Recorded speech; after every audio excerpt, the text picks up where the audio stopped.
യുഎസിലേക്കുള്ള കയറ്റുമതിയിൽ Jaguar land rover നിയന്ത്രണം ഏർപ്പെടുത്തി. British നിർമ്മിത വാഹനങ്ങളുടെ കയറ്റുമതി ഒരു മാസത്തേക്ക് നിർത്തിവെച്ചു. യുഎസ് പ്രസിഡന്റ് ഡൊണാൾഡ് ട്രംപ് രാജ്യത്തേക്ക് പ്രവേശിക്കുന്ന എല്ലാ കാറുകൾക്കും 25% പുതിയ ഇറക്കുമതി തീരുവ ഏർപ്പെടുത്തിയതിന് മറുപടിയായാണ് ഈ നീക്കം. പുതിയ വ്യാപാര അന്തരീക്ഷത്തിൽ തന്ത്രം പുനഃപരിശോധിക്കുന്നതിനാൽ ഏപ്രിൽ വരെ താൽക്കാലികമായി നിർത്തിവെക്കൽ പ്രാബല്യത്തിൽ വരുമെന്ന് ടാറ്റ മോട്ടോഴ്സിന്റെ ഉടമസ്ഥതയിലുള്ള ആഡംബര കാർ നിർമ്മാതാവ് സ്ഥിരീകരിച്ചു. JLRന്റെ ആഡംബര ബ്രാൻഡുകൾക്ക് യുഎസ് ഒരു പ്രധാന വിപണിയാണ്. തങ്ങളുടെ ബിസിനസ് പങ്കാളികളുമായി പുതിയ വ്യാപാര നിബന്ധനകൾ പരിഹരിക്കാൻ പദ്ധതികൾക്കായി ശ്രമിക്കുകയാണ്. ഏപ്രിൽ കയറ്റുമതി താൽക്കാലികമായി നിർത്തുന്നത് ഉൾപ്പെടെ ചില ഹ്രസ്വകാല നടപടികൾ കമ്പനി സ്വീകരിച്ചിരിക്കുകയാണെന്നാണ് കമ്പനി ഇപ്പോൾ വ്യക്തമാക്കിയിരിക്കുന്നത്. താരിഫിന്റെ ആഘാതം ഇതിനകം പ്രകടമാണ്. ടാറ്റ മോട്ടോഴ്സിന്റെ ഓഹരികൾക്ക് തിങ്കളാഴ്ച ഏകദേശം 13% ഇടിവ് സംഭവിച്ചു. BSEയിൽ ഓഹരി 52 ആഴ്ചയിലെ ഏറ്റവും താഴ്ന്ന നിലയായ 542.55 രൂപയിലെത്തി. ബ്രിട്ടനിലെ വാഹന വ്യവസായത്തിന് ഇത് വളരെ മോശമായ സമയമാണ്. മോട്ടോർ മാനുഫാക്ചറേഴ്സ് ആൻഡ് ട്രേഡേഴ്സ് സൊസൈറ്റിയുടെ കണക്കുകൾ പ്രകാരം കഴിഞ്ഞ വർഷം യുകെയിലെ വാഹന ഉൽപാദനം 19.9% ഇടിഞ്ഞ് 7,79,584 യൂണിറ്റായി.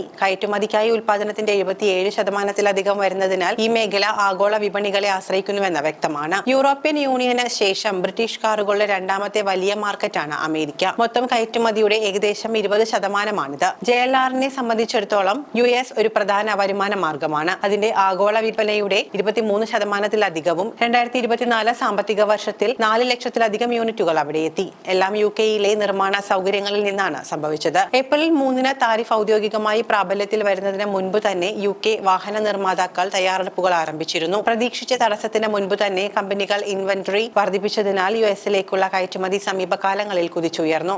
ഡിസംബറിൽ കയറ്റുമതിയിൽ വാർഷികാടിസ്ഥാനത്തിൽ 38.5% വർധനവുണ്ടായതായി SMMT ഡാറ്റ കാണിക്കുന്നു. തുടർന്ന് ജനുവരിയിൽ 12.4%, ഫെബ്രുവരിയിൽ 34.6% വർധനവുണ്ടായി.